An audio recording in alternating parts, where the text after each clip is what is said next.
নমস্কার। নবরাত্রির প্রথম দিনকে আপনারা কিন্তু আপনাদের বাড়িতে পূর্ণ ঘট বসাতে ভুলবেন না। এই পূর্ণ ঘটের মধ্যে আপনারা কি কি দেবেন? একটি শুদ্ধ পান পাতা নেবেন। পান পাতায় যেন কোনো ছিদ্র বা ছেঁড়া না থাকে। পান পাতা দিয়ে তার উপরে গোটা সুপারি দেবেন দুটো সবুজ এলাচ দেবেন, দুটো ফুলওয়ালা নিখুঁত লবঙ্গ দেবেন, বড় বড় সাইজের সুন্দর লবঙ্গ দেবেন। তারপরে একটি পৈতে দেবেন এবং তার সাথে মেটে সিঁদুর এবং লাল সিঁদুর দেবেন।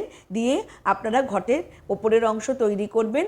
ঘটের মধ্যে আপনারা স্বস্তিক আঁকবেন, লাল সিঁদুর দিয়ে স্বস্তিক আঁকবেন। স্বস্তিক এঁকে ঘরটি মা দুর্গার উদ্দেশ্য করে, মা দুর্গাকে স্মরণ করে আপনারা ঘরটি পেতে দেবেন এবং এটি দশমী পর্যন্ত এই ঘরটি রাখবেন। দেখবেন এতে সাংসারিক সুখ স্বাচ্ছন্দ্য সমৃদ্ধি কতটা বৃদ্ধি পায় আপনারা নিজেরাই বুঝতে পারবেন।